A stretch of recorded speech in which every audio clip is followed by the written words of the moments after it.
This is Truth Be Told.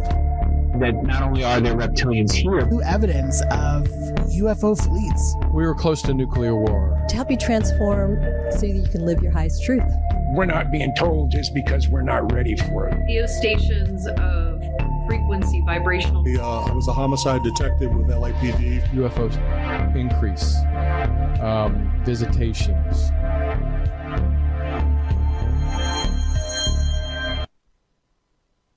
A cosmic journey of self-discovery and healing. Well, today you're tuning in to Astrological Remedies for Mending Ancestral Traumas, where the stars guide us to deeper understandings and transformations.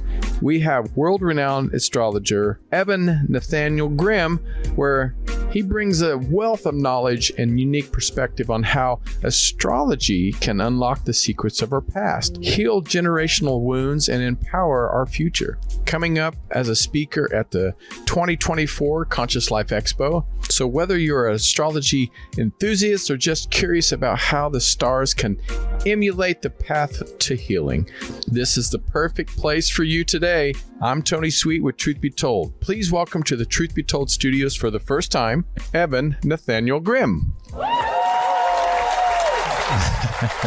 How you doing? Now, do you like to be Evan Nathaniel or just Evan? You can just call me Evan, yeah. All right, because, I start, you could call me Tony Allen, but... No. Sometimes the middle name, makes it more official. Right. Makes my mouth start to lisp. But I'm glad you're here and I'm excited. We're starting a new year. We just finished some retrogrades and Conscious Life Expo's coming up. So there's a lot going on. And but what I really found interesting about what you do with astrology is healing ancestral wounds. And because we've talked about, predictions of 2024 and all these other things, but we've never really touched on how do you use astrology to go backwards. Normally we're looking forward to our future, but how you can use it to go backwards and heal some wounds. So before we talk about that, I want to talk how a former data analyst got it. I mean, it kind of goes together in some ways, but how did you become an astrologer? I find that interesting. Yeah, it's one of the more bizarre transitions, I would say, for an astrologer. Basically, spent my whole adult life in my 20s, working as a digital strategist and consultant for a number of companies in New York. So just kind of living the Manhattan life, walking around Fifth Avenue in sport coats and, doing the whole sort of traditional path, I guess. And, as a musician, I am a musician also, but I felt like my life was pretty set, actually. No complaints really. But then I got a concussion one night at a nightclub, actually. It's called Pyramid Club, of all things. So it had a pyramid with an all-seeing eye on the top, and it was almost like, you can't even write this stuff. Right. And it was like a light enough concussion to not completely, undo me. But it was enough, sort of right on the back of the head, freak accident, literally just happenstance with a friend.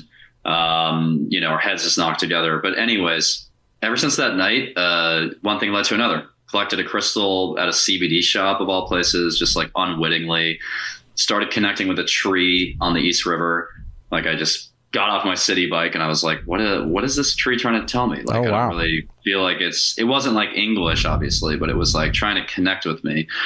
And basically a few months later, I bought my first astrology book. I think I bought my first book the very end of 2020. So December 2020, right when Jupiter and Saturn were conjunct in the sky. And 4 months later, I just locked myself in a room and read it all and started testing my knowledge on other people's charts. And one of my first readings I ever did for someone I didn't know, I looked at their chart and I was like, I think your dad was in a drunk driving accident when you were 12. Oh. And she was like, yeah, that happened. So pretty quickly, I figured I probably wouldn't need my day job much longer. But essentially, I started a website. Nobody was showing up because I just started it. I was just here you go. And a couple of friends, I think, booked with me. But and eventually my friend, who was like way ahead of the curve compared to me with like social media, he was like, you should start a TikTok. And I was like, but why? Like, isn't that just dance videos? And he was like, no. People like go on TikTok to like say stuff too.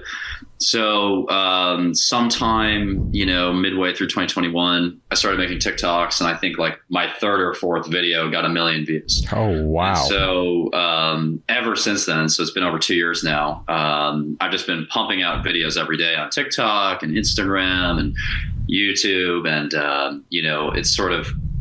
it's been a whirlwind for sure. But I would just say it's just like the veil's been pulled back, and it's that classic, like it found me, not the other way around. I didn't really seek it out. And I don't feel like I even needed it at the time. Now I realize that I really was lacking a spiritual purpose, but I didn't feel like I needed to find something. So I take it as, now in retrospect, it's almost like I rediscovered myself in a lot of ways, whether it's looking through past lives or even as a child, thinking about outer space. I used to have dreams that I was on other planets. So it's almost like I just kind of came back to that. I say most anybody in our genre, spirituality or paranormal, whatever you want to call it, we've always had an incident or an event or something that's happened in our life that it may not have immediately changed our life, but it definitely started us on the path that we're at today. So, like you said, a slight concussion, most people would be like, oh, I hit my head and, I went to work the next day, had a headache for a few days, and you just kept going, doing what you do. But, some people it does. It kind of, what the old saying is, knock some sense into you.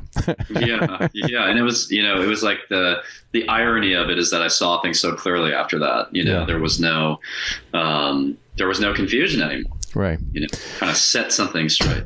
Well, when we talk astrology and astrologers, again, we talk about doing charts, which I'm sure you do. You talk about the future. We talk about predictions.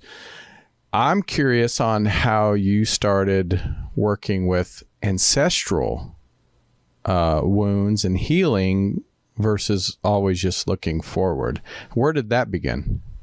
Yeah, so I would say I kind of bifurcate my job into videos about the future, like you said, like people want to know what's coming next. So I kind of cut my teeth on doing horoscopes for a long time.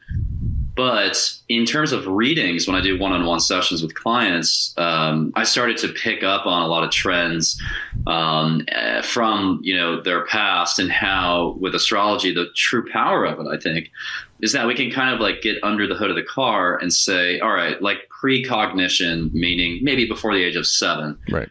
What was going on energetically within your household or your family? And then how do those patterns repeat from prior generations? And what I noticed is, as I started to talk about, the archetypal significance of the moon, for example, being oftentimes the mother, the south node being our past lives, the sun being the father, Saturn being father figures. As I started to investigate that more deeply, I started to realize that the birth chart is truly a snapshot of what your parents were doing and thinking and feeling at the time of your birth.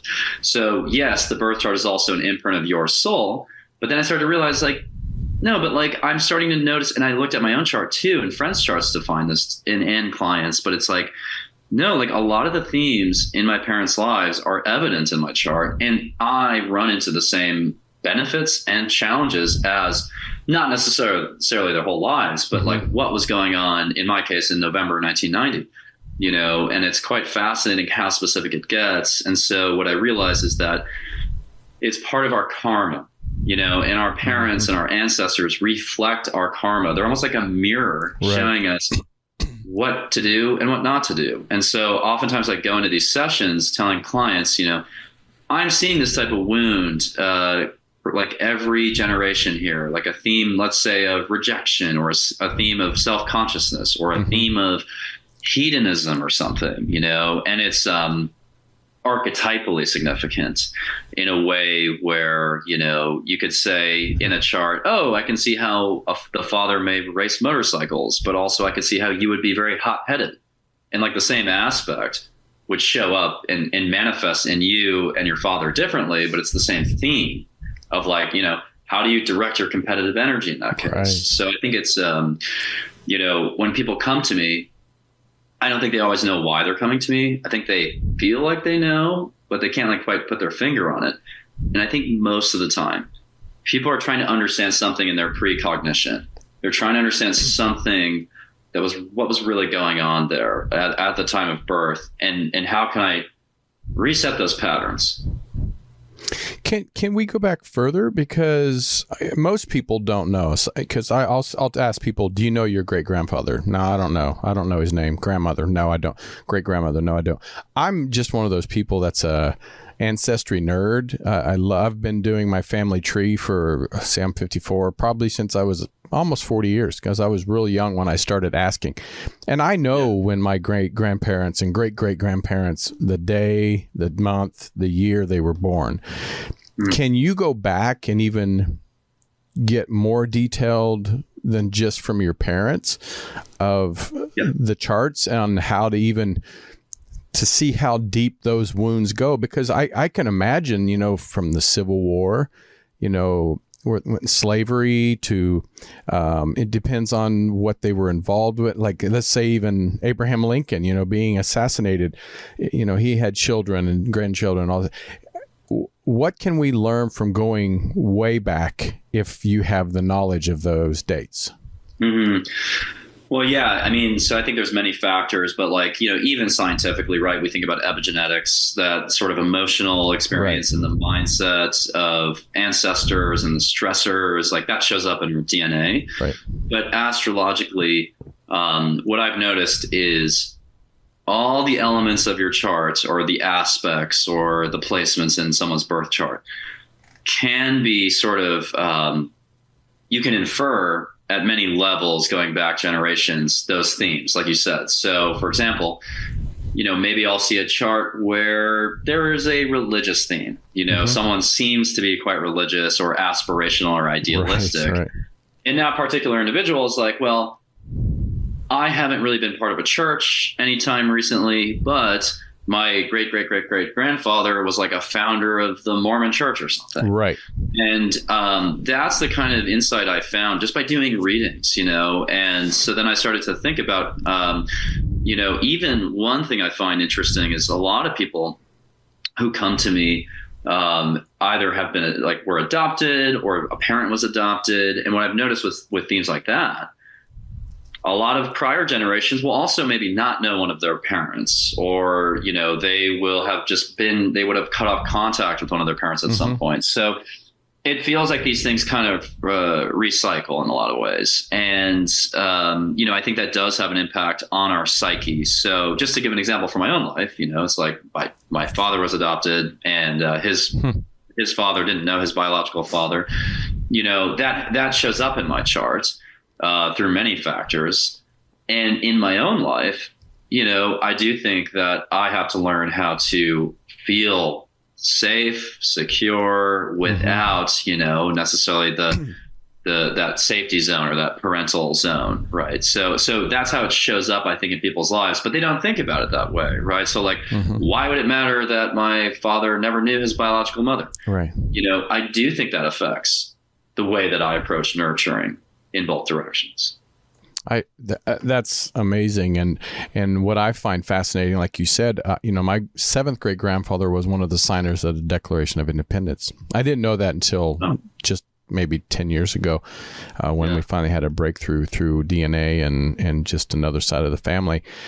But I find it fascinating when you see, like you said, somebody of significance in your ancestral tree.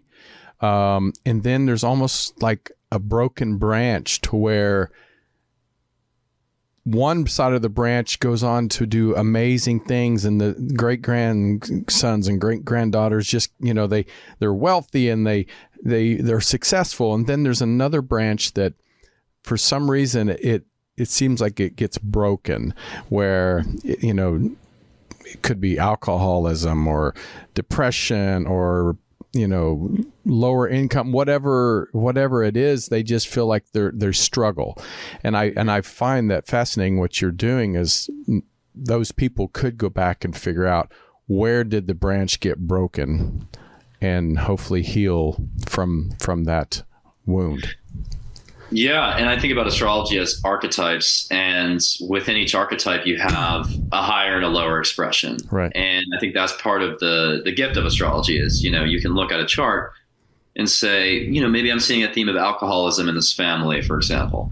And for the individual, the owner of the chart, maybe they deal with certain other types of escapism. Maybe it's not alcohol. Maybe it's like Netflix and chill for too long or something. Mm-hmm. But also, my job is to help them transmute that and say, all right, so you have this energy of like you want to unify with something, mm-hmm. Instead of the television.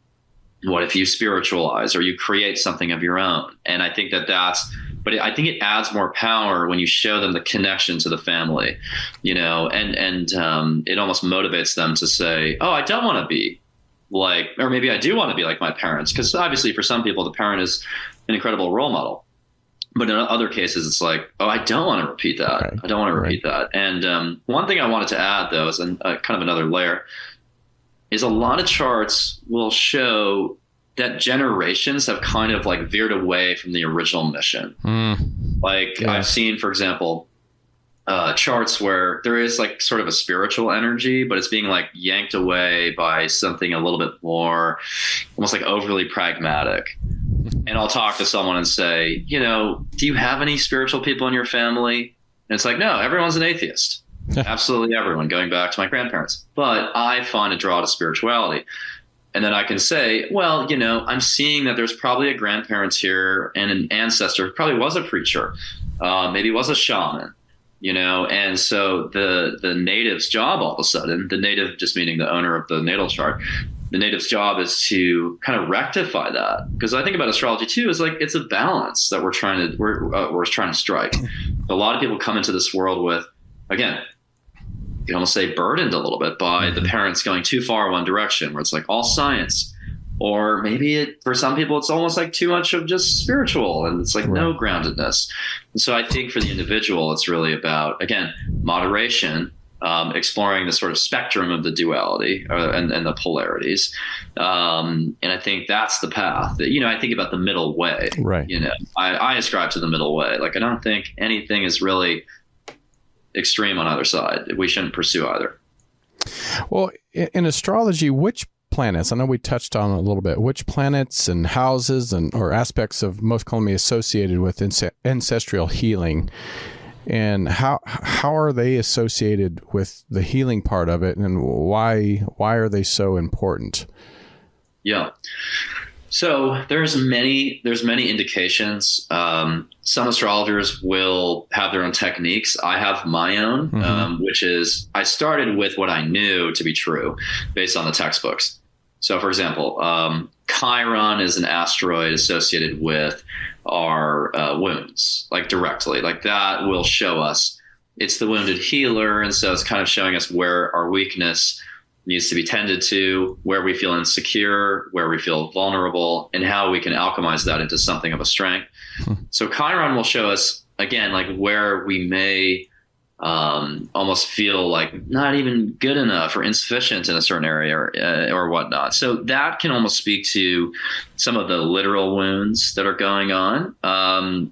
The south node of the moon is another aspect of the chart that shows, it's really a point in the chart, which shows, literally your past lives. And oftentimes that can be wrapped up in the family, especially if your moon, for example, is like right next to the south node, the moon being the family, the caregiver. Beyond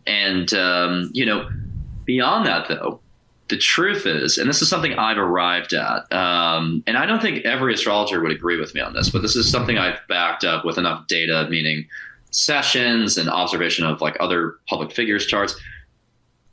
Every aspect, truly every aspect of the chart can be traced backwards.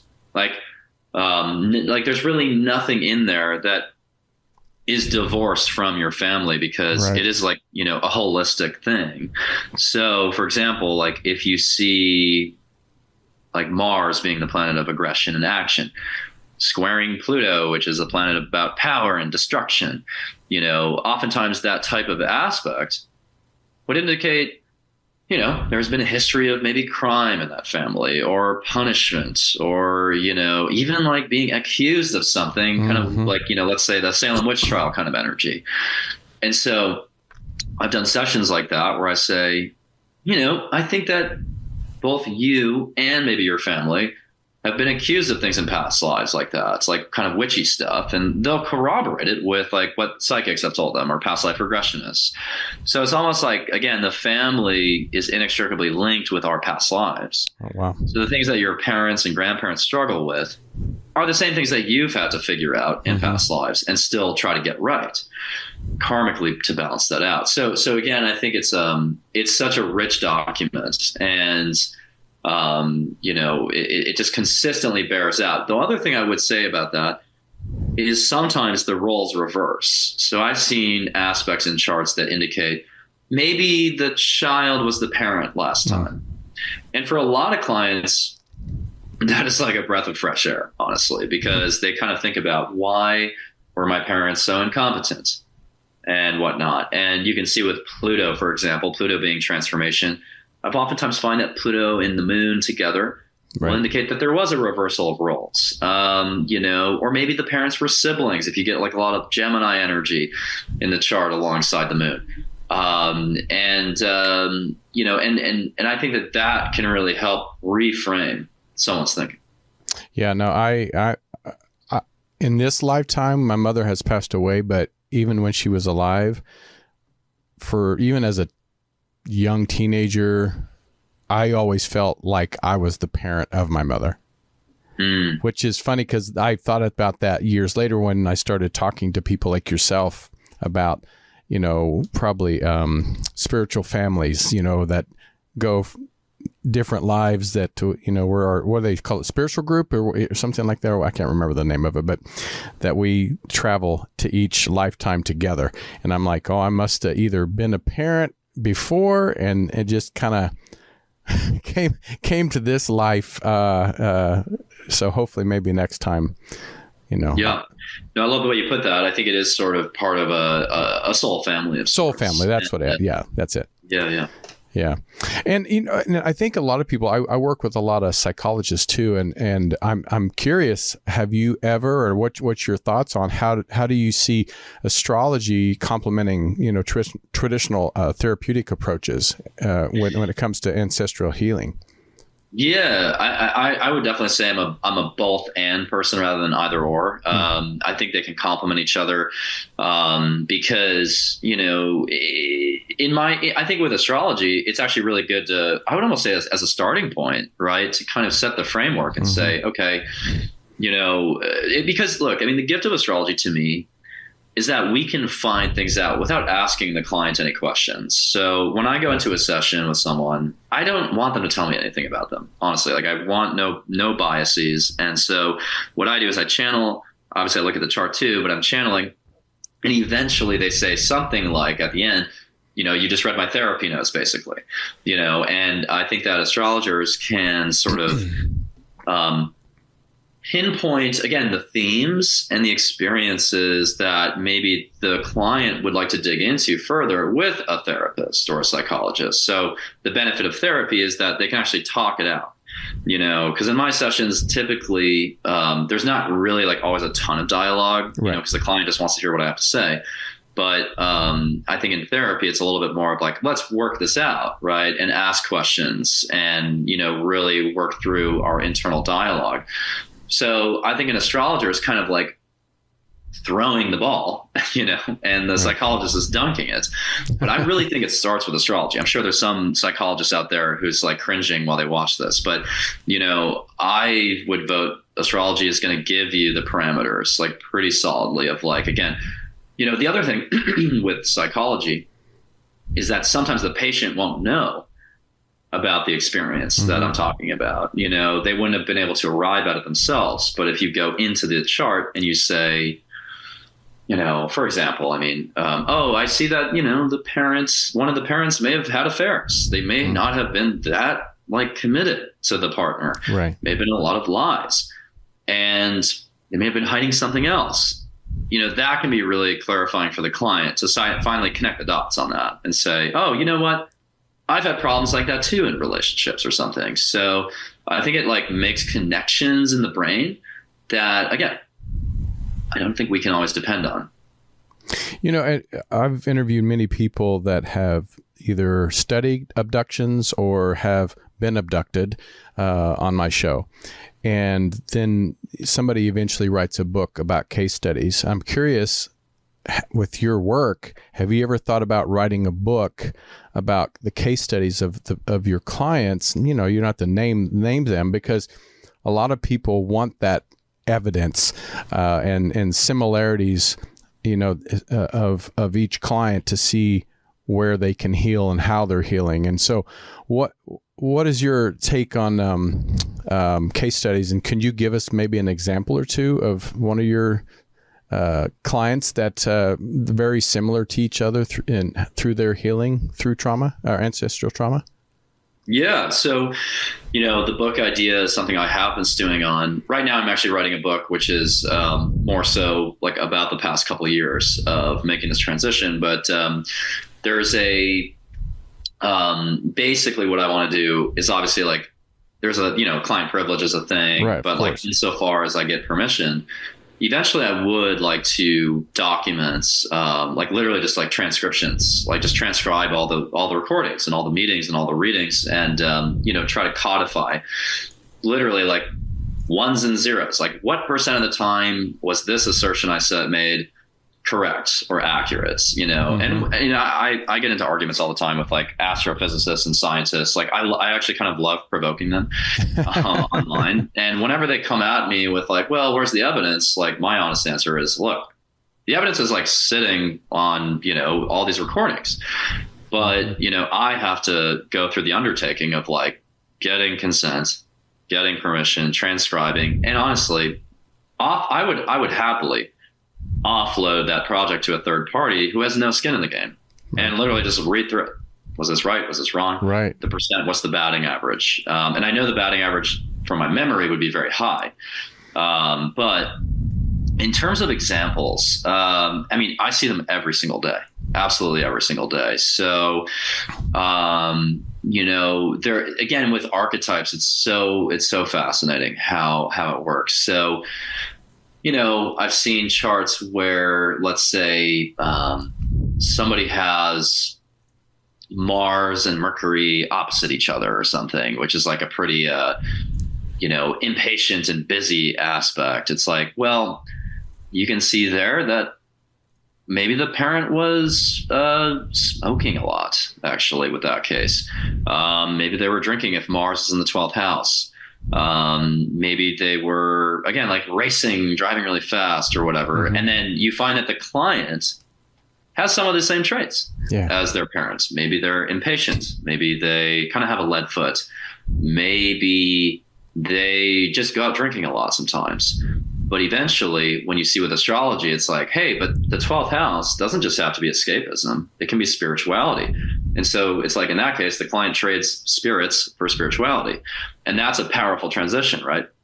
And there's been other aspects where, you see how, let's say there's something with Chiron and the moon, where I've seen, this is one of the most powerful sessions I've done, where this client had like some kind of falling out with their mother, as you could see with the Chiron moon aspect.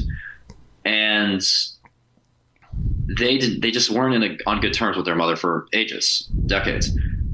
But eventually, through the numerology in their chart, I figured out, oh, what happened to you 30 years later, exactly at the next sort of 30-year cycle. And what happened for them is they had a child. And by having that child, they actually repaired their relationship with their mother. So they were kind of able to see their mother through that child and what it's like to be a mother.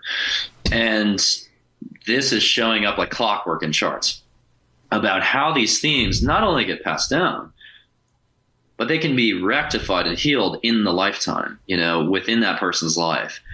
And, I think that that's just the beauty of astrology, is like, it's about transformation at that soul level. I've seen other aspects where somebody is growing up in a very challenged household where there's just like a lot of tension, we'll call it. Right. And they end up transmuting that energy into becoming like kind of a political activist, where they start fighting for the underdog. And that's part of the same energy in that chart. They're using the exact same placement. Honestly, in my own life, the example I gave of like an atheistic family, that's kind of in my chart. You can see that there's kind of like, so everyone in my family is an atheist. Oh, wow. Parents, grandparents, aunt and uncle. I have a very small family, but basically like our family nucleus of like basically 7 people.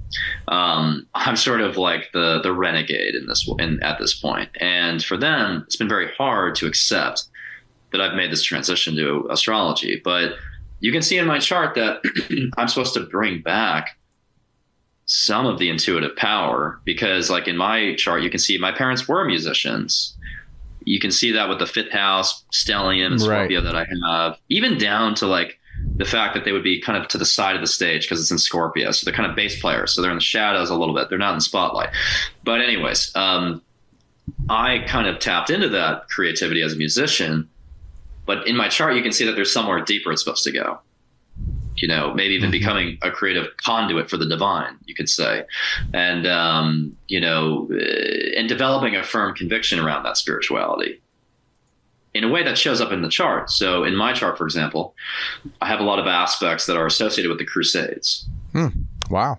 And which is the fixed stars, Aldebaran and Antares. And my first reading I ever got from an astrologer, she looked at me and she was like, just got this psychic download. She was like, I see you with a shield with a cross on it. And I was like, well, I mean, I didn't know what to make of it at the time because I was so new to astrology. But as I looked into my chart, I was like, oh my God, I'm kind of on a crusade in this lifetime. Yeah. Maybe not in the literal sense, but when I think about the arguments that my father and I get into about this stuff, it almost feels like a crusade. It just feels like two opposite sides, where it's like, life is random. Nothing is anything but coincidence. And then my position now, which actually used to be kind of that way. Right. My position now, which is that nothing is a coincidence. Everything is in a fractal pattern of the universe and vibration and sound, et cetera. And so it's almost like I feel when I started my social media, I felt this conviction like I had to share my truth. It was like burning in me. I was like, I have a Sag Mercury, so it's not surprising, but like I had to do it. And then when I finally like really, really, really, really dug into my chart, I was like, oh my God, my courage is in my words. That's what the chart shows. And so if you can connect someone's mission to the dynamics in their family or their ancestry, I think it almost gives the client like more of a reason to act on it. Yeah, for sure. So it's like, yeah. So it's like if someone's parents were like really like psychologically abusive or something, again, which shows up in someone's chart, that person, that client's, again, they can go out there and march and rally and protest and be the revolution with that same energy. Wow. One thing that stood out to me is you're saying you have a lot of people that are atheists. My grandfather on my mom's side was also an atheist. What I find fascinating with astrology, and we've talked about soul families, but with astrology, can you prove that there is life after death? Because if we're talking about soul families, that means we've came back again. But with astrology, can you prove to them that there's life after death, or there is a creator? Yeah. So how does your family take you as an astrologer? And do you try to say, listen, because of astrology through the stars and everything else, there is proof, or is there not proof with astrology? Yeah. Well, kind of a funny example. One, maybe I probably shouldn't say funny, but it's kind of Go ahead. It's kind of humorous, but also kind of dark. But basically, like last year, I think. Well, it was October 2022 actually. I was home for a week, and I looked at my parents, and but this is based on astrology of the transits, and I was looking ahead. I looked at them. I was like, you guys both might have some like pretty serious injuries in February. Like we're talking like fractures to like limbs and stuff. And they're not the type of, they're pretty stoic. So it's not like I planted some thought in them. They didn't like obsess over it. Right. But anyways, I got a call in late February, or I was actually just catching up with my parents, honestly, in late February of 2023. And they were like, well, Evan, we want you to know that we both had surgery to repair some, we both had fractures in our, my dad broke his femur, my mom broke her arm. They both had plates put in. Right. And, thank God they're okay now. But I asked them, like, why didn't you tell me about this? Why didn't you tell me about the surgery? And they were like, well, we didn't want to inflate your ego. So that's an example of, how entrenched both sides are in this debate. But yeah, but in terms of your question about past lives, one thing I would say which is encouraging, is that whenever I see a client who has ever visited a psychic or a past life regressionist, right, when I talk about their past lives, which I can see through maybe there's other people who do it this way, but I can kind of see people's past lives by seeing faces behind faces.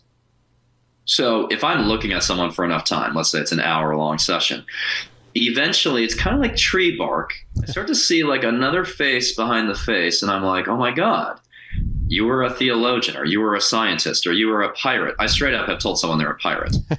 And they've corroborated this. And what's by corroborated, I mean, they're like, a psychic told me this a year ago.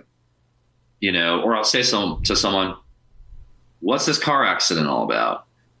Did you almost die in a car accident? And they'll say, no, but a psychic asked me that too. And then it just like comes through as like, oh, you were killed in a car accident in a past life. So I think that that's already pretty compelling evidence to get the evidence of like looking backwards from two independent sources. And I would ask them, was the psychic using a chart? Were they using a birth chart? Could we have used the same methodology? And they're like, no, they were just looking at me. So, and maybe I'm using psychic tools too, but primarily I'm looking at the chart for that. So by having evidence of past lives, I think we have evidence of future lives. And we have evidence of like some interstitial zone that we enter into before we go into the next body. And astrologically, again, it's the study of karma. It's the study of cycles. Right.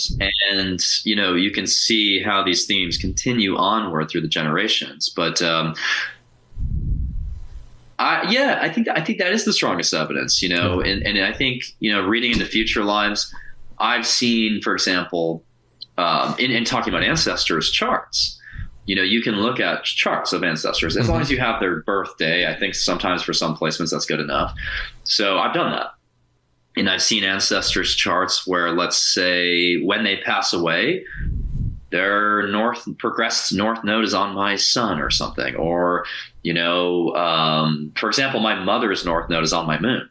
And that, to me, is pretty spot on with sort of this evidence, right, that, eventually she would have a child sort of with that placement. But, so if, and this is like, something I'm still working on, to be honest, but like I have been investigating the death chart. So kind of like a chart of people passing away. And, there is one aspect that I've noticed actually with a lot of deaths. And it's whenever the progressed moon is opposing Pluto. So first of all, that happens every 28-ish years, 29 years. So it's not like it happens every time. Right. But I've noticed that somehow it's a trigger. And Pluto being evolution, maybe someone needed to evolve through another body in another lifetime eventually, or they didn't evolve like they should have. But anyways, by looking at what was going on with your ancestors the day they passed, if you look at their planets on that day, you may find that it overlaps with their daughter or their son's chart or your chart or something. So it can get, pretty fascinating. And I've done this, again, type of analysis with my own chart.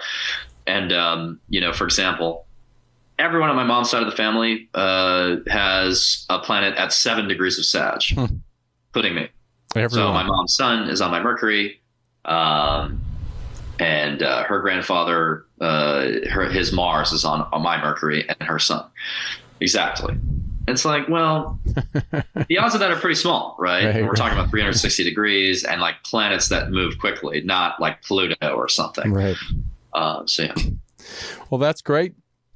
Before we get out of here, I do have a fun question to ask you, and then I want to talk real quick about the Conscious Life Expo coming up. First of all, many people, they send questions in for our guest, and I look up some fun questions. So the first question is, what is your zodiac sign, and do you feel it is accurately represents you? Yeah, so this might not be a surprise, but I'm a Scorpio sun. And a Scorpio moon, and a Scorpio Venus, and a Scorpio Pluto.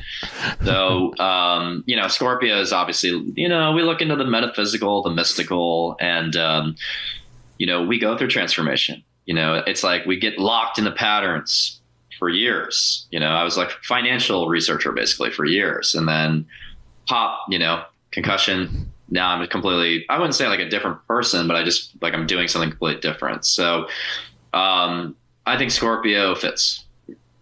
Oh, yeah, for sure. From just what I know of you at this short amount of time, I think it fits very well.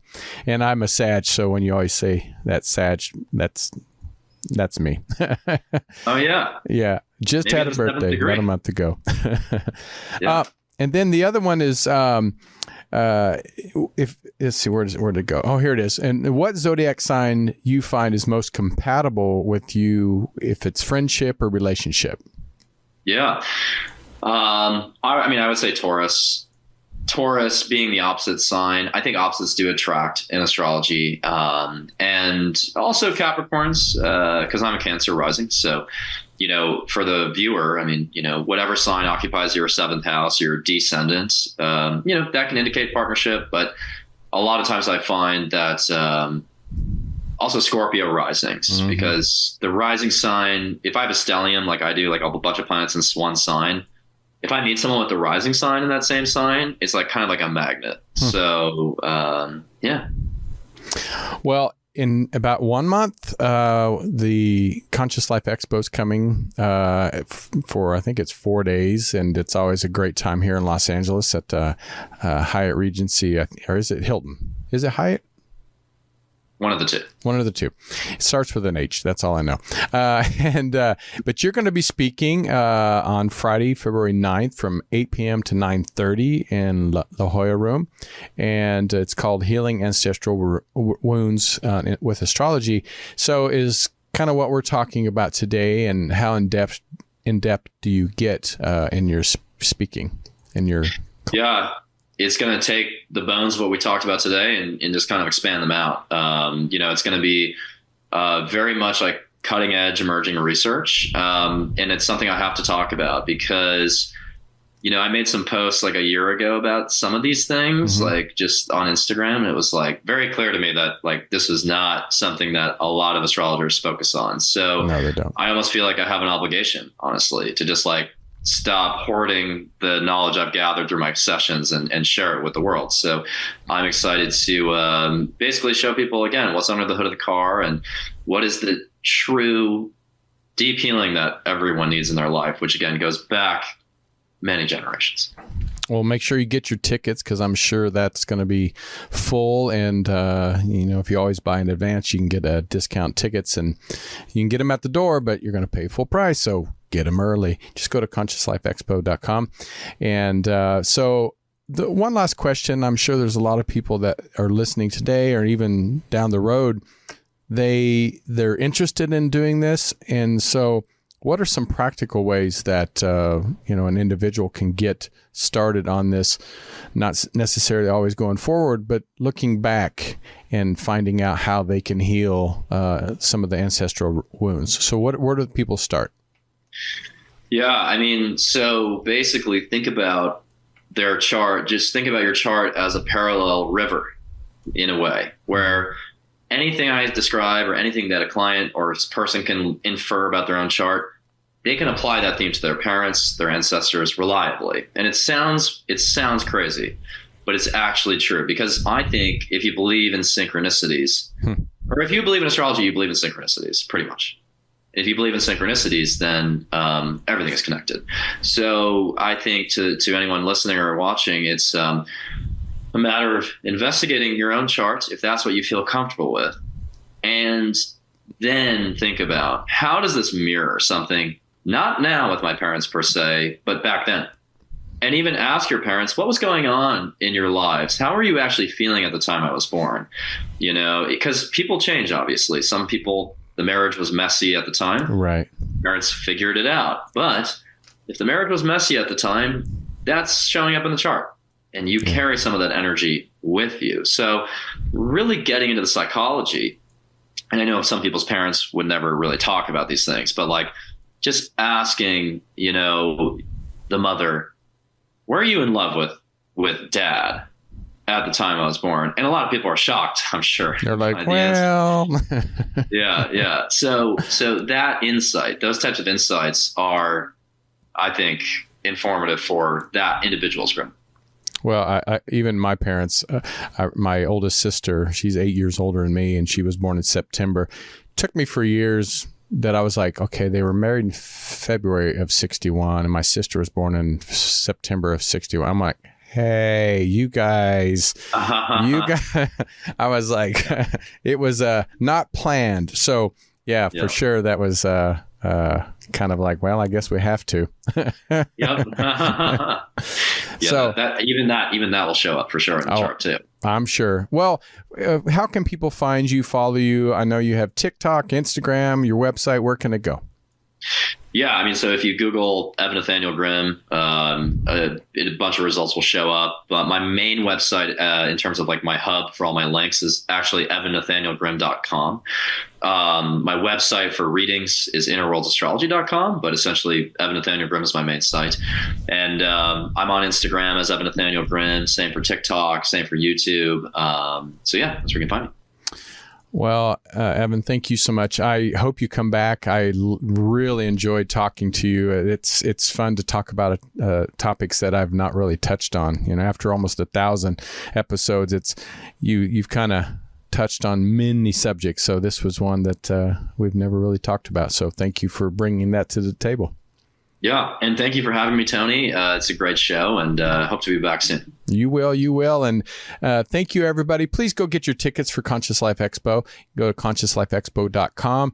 So much knowledge and amazing speakers and lectures that are going to be going on. A great marketplace to buy all your crystals and anything else you can think of. If you haven't been, it's something that you have to experience. But for Truth Be Told and the Club Paranormal, we appreciate you for always tuning in every Friday on our channel, on YouTube channel. Please subscribe, leave comments, share the shows, and make sure you tune in for Mondays with Robert Hensley, Minutemen Report, and of course Wednesdays with Truth Be Told Transformation with Bonnie Burkert, and of course me every Friday. But until next time, this is Tony Sweet. I'm signing off. Take care, guys. This has been another episode of Truth Be Told. Thank you so much for watching. Recorded live at UBN Go Studios in Burbank, California. Join us on social media. Facebook, Truth Be Told Radio. Instagram, Truth Be Told Paranormal. Go to Truth Be Told Worldwide for more information on upcoming shows.